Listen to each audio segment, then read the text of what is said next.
ঘরোয়া ক্রিকেটে নিয়মিত পারফর্ম করলেও জাতীয় দলে সুযোগ পাচ্ছিলেন না নুরুল হাসান সোহান। 3 বছরের বেশি সময়ের অপেক্ষা ঘুচিয়ে নেদারল্যান্ডস ও এশিয়া কাপ দিয়ে বাংলাদেশের টি-20 দলে ফিরেছেন তিনি। যদিও জাকের আলী অনিকের ব্যাকআপ হিসেবে রাখা হয়েছে সোহানকে। সেই সঙ্গে ডানহাতি উইকেটকিপার ব্যাটারকে ফেরানোর ব্যাখ্যাও দিয়েছেন গাজী আশরাফ হোসেন লিপু। জাতীয় ক্রিকেট লিগ টি-20 গত আসরে খুলনা বিভাগের হয়ে ব্যাট হাতে আলো ছড়িয়েছিলেন সোহান। মারকুটে ব্যাটিংয়ে রান পেয়েছিলেন ঢাকা প্রিমিয়ার লিগেও। চলতি বছরের মার্চে হওয়া টুর্নামেন্টে ধানমন্ডি স্পোর্টস ক্লাবের হয়ে 11 ম্যাচে 2 সেঞ্চুরি ও 2 হাফ সেঞ্চুরিতে 512 রান করেছিলেন সোহান। ডিপিএল এর আগের মৌসুমেও 495 রান করেছিলেন। এছাড়া নিউজিল্যান্ড এ দলের বিপক্ষেও সেঞ্চুরি করেছিলেন 2টি।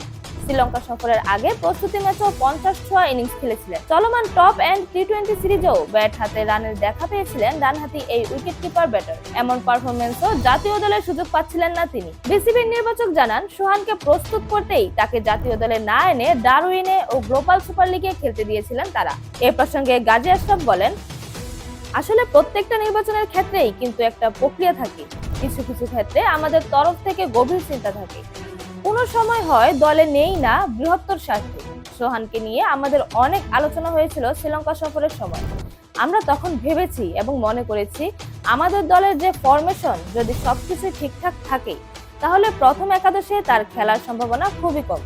ওই সময় আমাদের কাছে যেটা মনে হয়েছে, সে যদি প্রস্তুতির জন্য গ্লোবাল টি-20 লিগ খেলে, কারণ আমরা জানতাম এ দলের হয়ে ডারউইনে খেলতে যাবে, তারও একটা প্রস্তুতি হয়ে যায়। সব মিলিয়ে প্রায় 10 ম্যাচ খেলার সুযোগ তার হয়ে যায়। এশিয়া কাপের মতো দলে আসার আগে কিছু বড় চ্যালেঞ্জ। এজন্যই আমরা বলেছিলাম সে আমাদের নজরে আছে। তাকে হয়তো আমরা আন্তর্জাতিক পর্যায়ে এক্সপোজারটা দিতে পারিনি, কিন্তু আন্তর্জাতিক টি-20-র পরের যে ধাপটা, সেখানে তার সঙ্গে আরো অনেকেই সুযোগ পেয়েছে।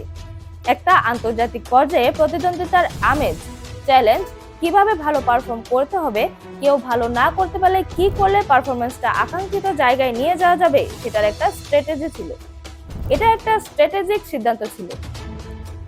সবশেষ শ্রীলঙ্কা সফরে টি-20 সিরিজের আগে চোটে পড়েছিলেন জাকির, যার ফলে প্রথম ম্যাচে খেলতে পারেননি তিনি। যদিও শেষ দুই টি-20-তে খেলানো হয় তাকে। ওই সময় বিকল্প না থাকায় বাধ্য হয়ে মেহেদী হাসান মিরাজ ও শেখ মেহেদী একটু পরে ব্যাটিং করায় বাংলাদেশ। তবে 5 ও